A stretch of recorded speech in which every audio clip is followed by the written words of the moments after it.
I'm going to make some 9-patch blocks, and I'm going to have fun with the colours for this one. I've pulled a colour palette and patterns and prints that might look a bit crazy, but I'm going to talk through. So these are some white napkins that I've got from op shops, thrift stores. Sometimes I'm like too scared to use them. I always plan on putting them in the dye pot, but I actually also like using them. I thought I would use them undyed. They have such beautiful details on them, and truly it does seem a shame to have them sitting in cupboards not being used. So there's 2 of those. I've just cut their rolled edges off. I have some of this, which is a hemp tencel fabric that in a previous incarnation of our business, we used to do screen printing and sell screen printed products. So I had a range of skirts, we did cushions and tote bags and things like that.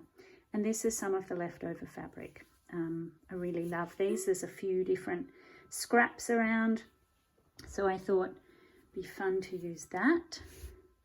This is a beautiful linen tablecloth that I bought again at an op shop, and it was white and green and yellow.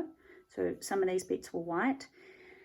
The green wasn't really me. I was like, oh, the white and the green was too contrasty.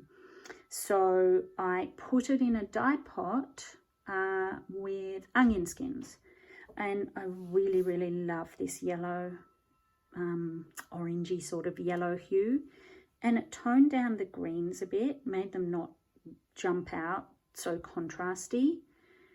I have been keeping it because I wasn't sure I was ready to cut into it, but again, now I'm like, what am I keeping it for? It also, you'll notice, has sort of different sections in it, which is quite interesting. So I've got 2 of them. You'll see some of these are cut into squares, some not yet. This is some vintage kimono cotton. It's quite a fine fabric, much finer than this. And you know me, I say don't use it if you're new to this. I also say break the rules. Again, special beautiful fabric that I'm like, oh, I can't use this, I can't cut it up, because, you know, just look at this, look at these little bits. But how much fabric does someone need that they're never going to use? So I'm going to give it a go. This, completely like, but somehow I like it. And these are going to be small, remember, so I'm cutting them into pieces and joining them back together. This is a really quite thick, actually, beautiful piece of fabric a dear long-time friend gave me. She made a quilt, and these were some leftover bits. So I really like this. I like it with the white. I have some extra white linen in case I need. This is the one I'm not quite sure about. Again, it's a piece of linen. It's got the stripes to match in with this and this, but I feel like it's the wrong temperature. It drags it all down a bit, and I just feel, because these are really quite, I don't know, they don't feel like the right width for me of their, I know these are more, these are also quite structured in their graphical lines because of the type of fabric. This doesn't look it, and these are quite varied. So I'm not going to use this one, but as you can see, this is sort of how I start. I pull a vague colour palette. A lot of my other stuff I do work in, can you hear the kookaburras? They're saying, hey, it's afternoon, it's almost bedtime. It's not yet bedtime, it's only 2 o'clock or something, but it is winter and getting colder. I do generally work with a more limited colour palette, especially when I don't know what it's going to become. But I thought, I want to have some fun. I want to like find some like reds and greens on the colour palette are opposite each other. They're contrasting colours, which actually means that they work together. They have a really great play with each other. So let's see how it goes. So you could do this a few ways, and this is definitely something you can hand stitch or machine stitch. A quick way to do this is we're going to get 9 square-ish squares.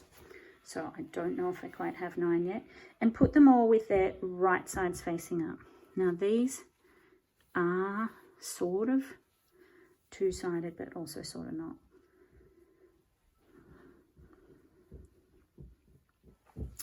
These are much bigger. So what's its right side? Right. So I'm going to trim these down.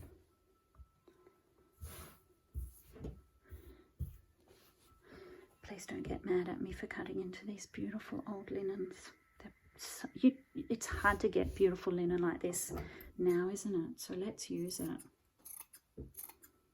Let's honour it and love it and care for it, rather than it languishing.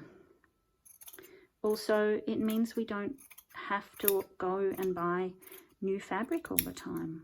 I'm sure many of you know the outrageousness of the fabric industry.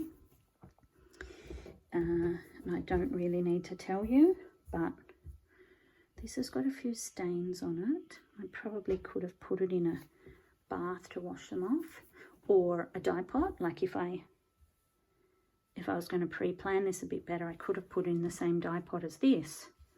It would have come up a different colour because it's a different sort of fabric. Or if I was the sort of person who was more organised like that, I could have bleached it, but I don't even know if I have bleach at my house.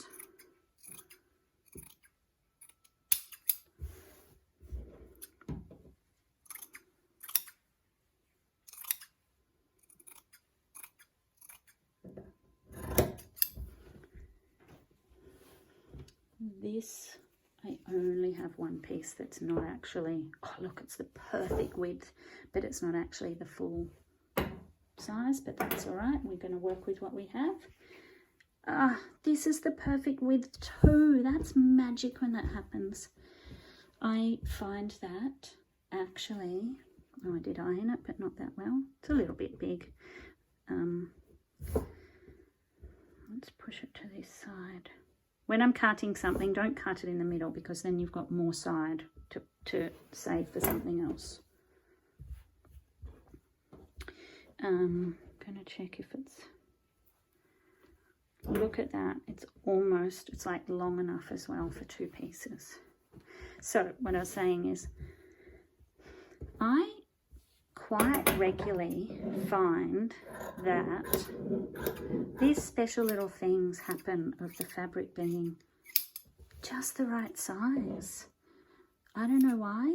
I sometimes feel it's that, not always of course, often not, but when it happens it just feels so amazing, that serendipitous aspect of it.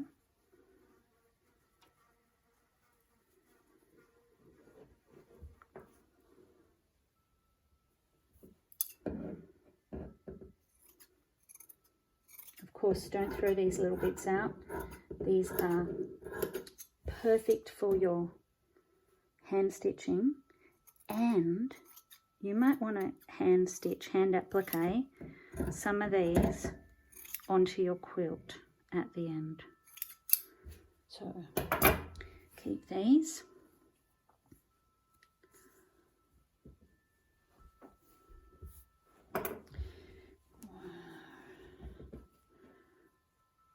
What else do we need? We need to cut the green. I feel like this one isn't quite as serendipitous, but that's okay too. I'm going to cut it so I get this and leave that for, that's a good size piece. I didn't want to cut its little tops off. They will get cut off in the process, but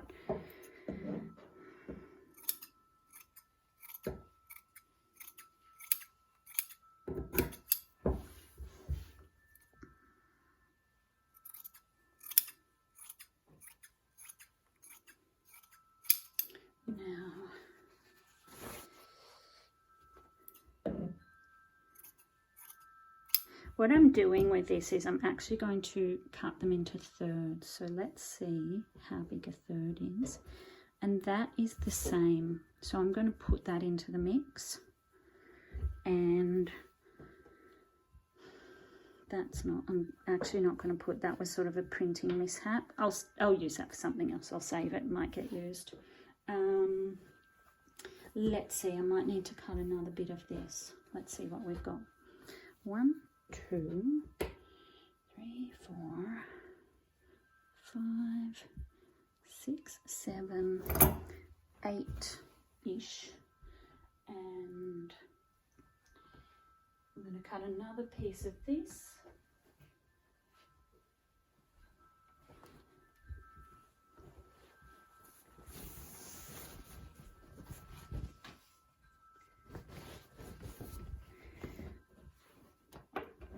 Trim off the hemmed edge. You could keep this, it's a nice little string to use for a drawstring bag.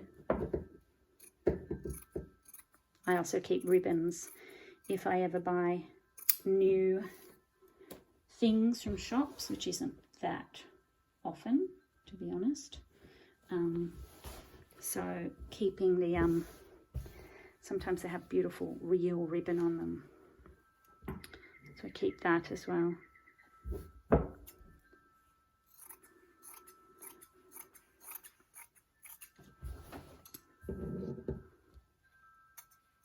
Just going to start with this many because being improv, I might not want a full 9. So I'm going to arrange them in. Put them right sides up if you can. Don't worry too much with these reversible ones.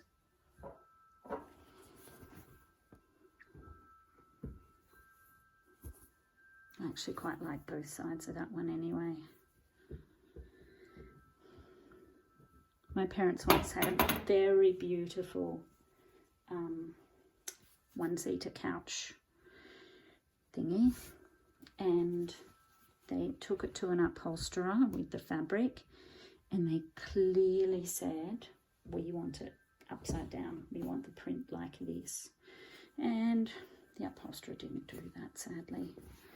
It was lovely on the correct side, but the upside down side was just more special. One more of these.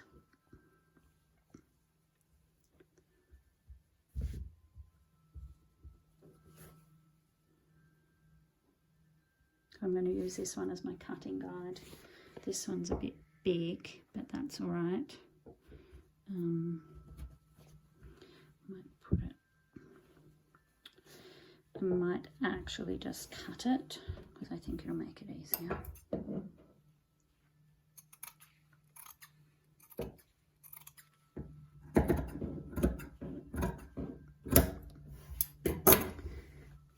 Hope this isn't going to be too small now. Oh, quite good actually.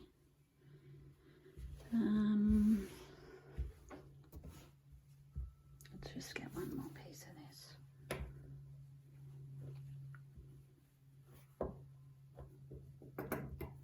Don't cut the bottom bits yet.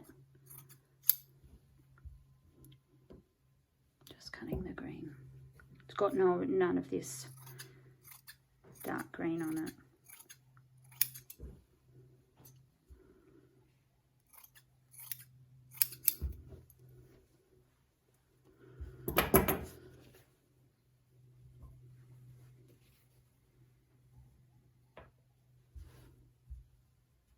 Okay, now we're just going to cut in line with where we've got our first bits. It's quite tricky. I've got a lot of things here. A rotary blade would definitely make this easier. So go slowly so they don't shift too much. If you want, if you're a bit worried about that, then you could do it in, split it in half, which I probably should have. But I've got nice sharp scissors, so that's okay.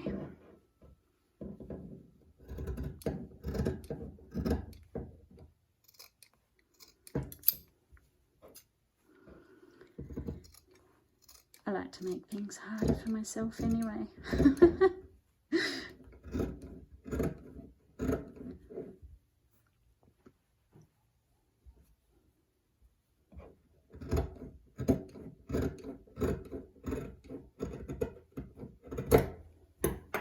Now, what we're actually going to do is sew all of these back together, but in different order. So you could arrange them. I'd suggest not. I suggest what you could do is just divide them out into 3 other columns. Mine might not be quite even. I'll just make sure 1, 2, 3, 4, 5, 6, 7, 8, 9. 1, 2, 3, 4, 5, 6, 7, 8, 9. Let's hope I've done it all correctly. 1, 2, 3, 4, 5. All right, completely counted wrong. So 9, 18 plus 5 was 23. No, that can't be right. You're going to laugh at me right now. Yeah, sounds like 23. Let's just do them 7 each. 2, 3, 4, 5, 6, 7. 1, 2, 3, 4, 5, 6, 7. 1, 2, 3, 4, 5.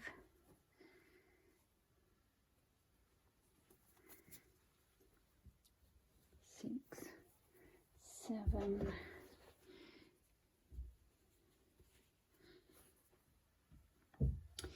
8. So there were 24. I'm going to put that one on the bottom because I don't want the 2 greens together. You can see that those 2 are together, but they're actually the different. Might swap them around a bit. Might put. Don't worry too much because they're actually going to cut up again. All right, now I'm going to sew these all together. So you can take them over to your sewing machine in piles. I'm going to pick this one up and sew it to here, just the same way we did with our strip piecing, and then sew it to here.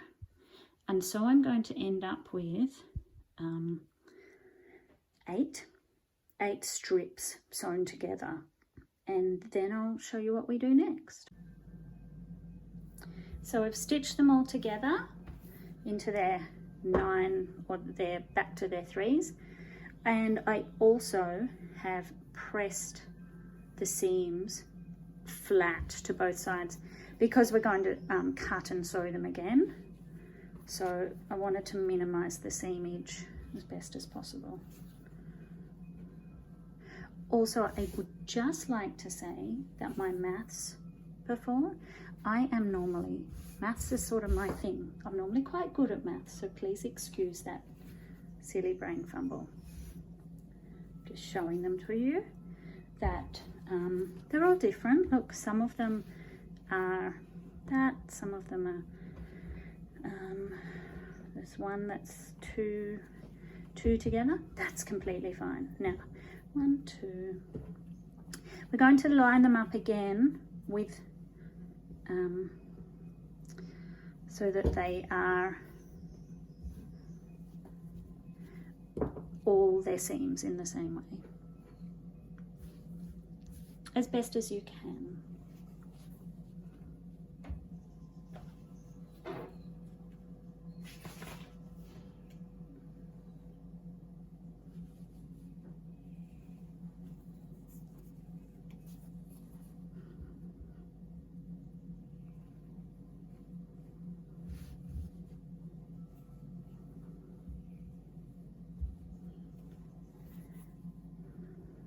while you're doing it, you can sort of put them in different ways if you like, but it sort of doesn't matter. Now what have we got? 1, 2, 3, there should be 8, 4, 5, 6, 7, 8. I am going to just have one plain one because why not? I have this white linen already here, so I'm going to use that, but you could use this opportunity to, you could just piece another one with 3 different bits together again, but I'm going to use this opportunity to just use that. And you also could like add in a whole other color just for fun, just something completely different. Now what I want to do is cut them into 3 again. I'm going to divide them. I don't want to have like as many stacks. I'm going to put it as cut 3 at a time, just to make it less wiggly.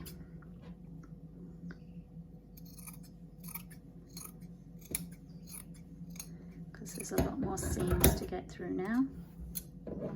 Once again, you can see how they are not even. If you want to make them even, then please, by all means, feel free to.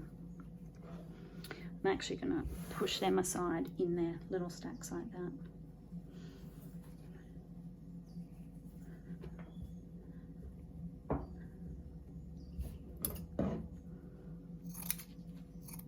You could also make like a little cardboard template to trace around.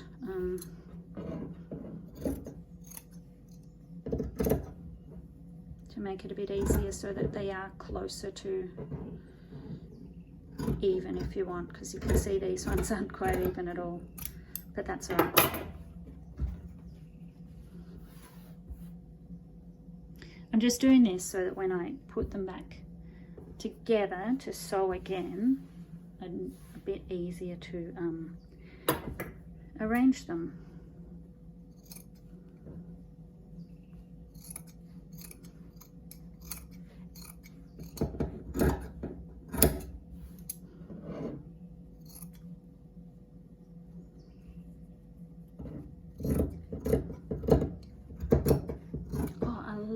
This green with this red, aren't they fabulous? Like just that complete difference of fabrics.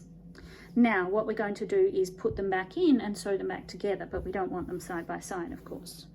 Right now I'm only going to sew a couple because I am losing my afternoon light and I don't like filming. I don't film in electricity light. I only film in natural light, and it's almost home time from school, so I'm just going to sew a few. So at this stage you could arrange them if you want, or you could just like wiggle them about and see what naturally evolves, or do a combination of both. When I was sitting at the sewing machine the first time and I picked one up, I was sort of like, okay, so we want them in piles of 3. So you could, at this stage, go, these are now going into rows of 3. Do I like that? I don't love those 2 together, but I don't hate them. If I turned it this way, that might change that. So you could do it like that, or you could do it completely arbitrarily as we did previously. So I'm going to just arrange it. So that's one stack, and put that over there. Remember, we've got this white as well. I've got some of this left over too, and a piece of this I might use. So because I needed a few extra, I'm just going to do it. So these will actually be like whole pieces. Let's trim this a bit more neatly. Should have ironed it.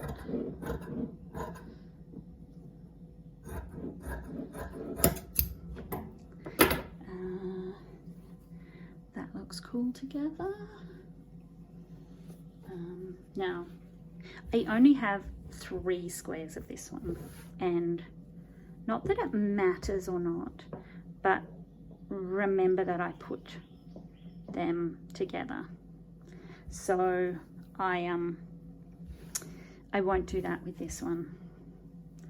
Let's do a whole white, and let's, you see, at this stage I probably could have added in another color so we had more options. All right, that's our second one. And so this is our first one. We will lay our second one on top in little stacks. So when you go to the sewing machine, you know what is a little group.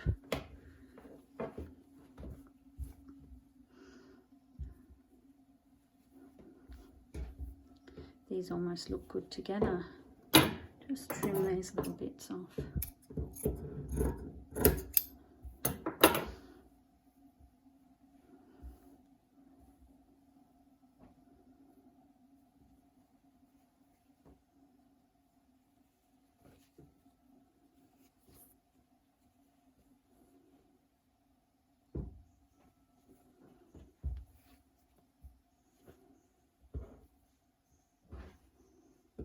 Here is where you take as much or as little time as you want.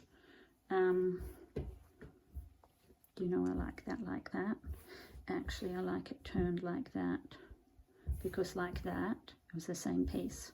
If I turn it like that, that's different. You can take as much or as little time as you want at this stage. And at each piece, have a little conversation and see what works for you. Again, no right or wrong way. Whatever way you choose, do it completely arbitrarily, or look at that with that. How fun. Let's find a plain white one and match that. Yeah, I think that's cool. Oh, is it better on that side? Yeah.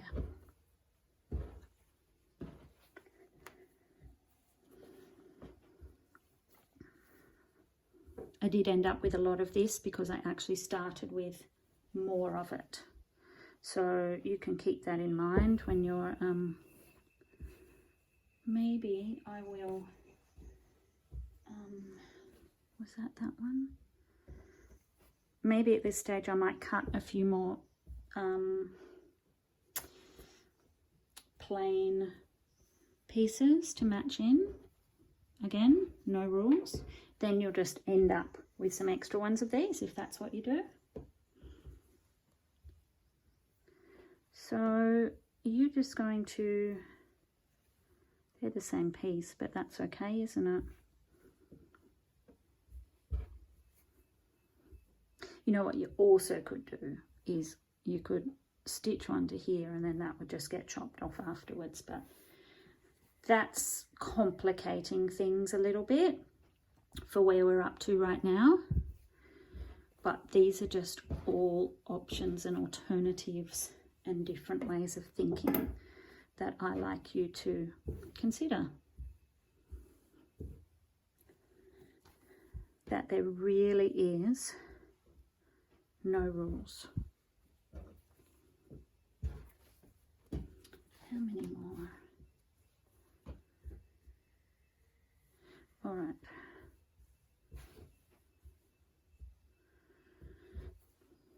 I'm going to go and sew these. Might have a couple more to go. I think I need one more plain one, but I'm going to just sew a few together just so you can get an idea. All right, I've sewn 3 blocks together, so in rows of 3. 1, 2, 3. This one just happened to have the white on the edge.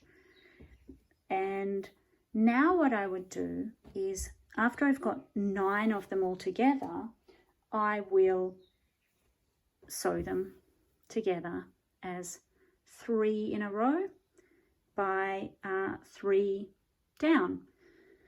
You can of course make as many as you want with this same technique. So you could go 3 by 12, 3 by 15, whatever amounts you want. You could go 5.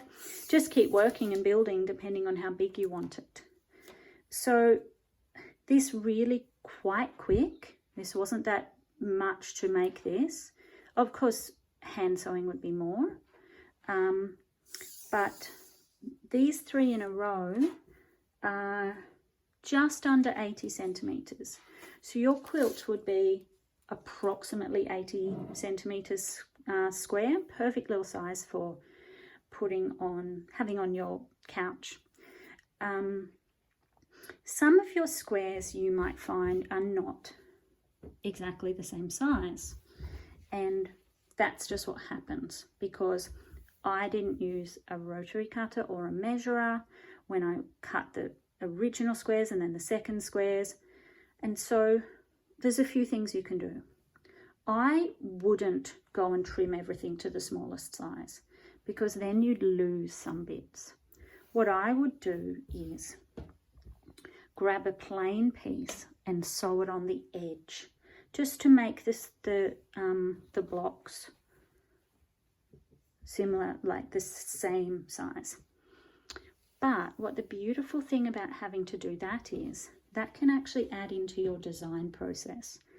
So you could do what's called sashing. Of course, you could join them together like that. And that's super cool. All of them. Turn them sideways, arrange them. They should theoretically be almost square. So you could definitely do that. If it's feeling a bit busy for you and you need your eyes somewhere to rest, then you can do sashing. So sashing is where you get a different fabric. It can be anything. It could be a bright, plain fabric. It could have prints on it that's really different to this. Either some small prints or big, bold prints. I would consider what you want it for. Is it a space for your eyes to rest? Is it a space to break this up? Do you want it to recede into the background and these to pop? Or do you want this to pop? So think about all those options. But what you're basically doing is making a little frame, and I'll show you the proper way to do this in another video because you don't do it the way I'm doing it. This is just like a layout. You make a little frame that ends up around each piece. I would make them a different width than these just to counterbalance that proportion. And it's called sashing, but it's like little window frames. And that will help you work through the different widths of your blocks. And it might help if you are worried that you're going to end up with too busy a quilt. To be honest, I actually love this as one thing without the sashing. So I love that the whole thing could just be that. But if you wanted to make it bigger at any stage, where are my blocks? I've thrown them all away somewhere. You could just add some more blocks on either end. So you don't have to make it 3 by 3 blocks. You could just add more as you go. So those are some different options of what you can do from now to turn it into a quilt top. Again, this is where you take it and put it on the floor, or if you have space on your wall, then you could do that to really look at it. This is where I suggest, like this sort of piecing, this is okay for it to be a bit more random. But this aspect, when you've got the whole thing together, don't like overthink it too much, but this is where I suggest that you look at it, see how the color play of things evolves through, like this and this. Those are nice when they play together compared to, say, this and this. So think about those things. For me, this, it's a bit whatever, whereas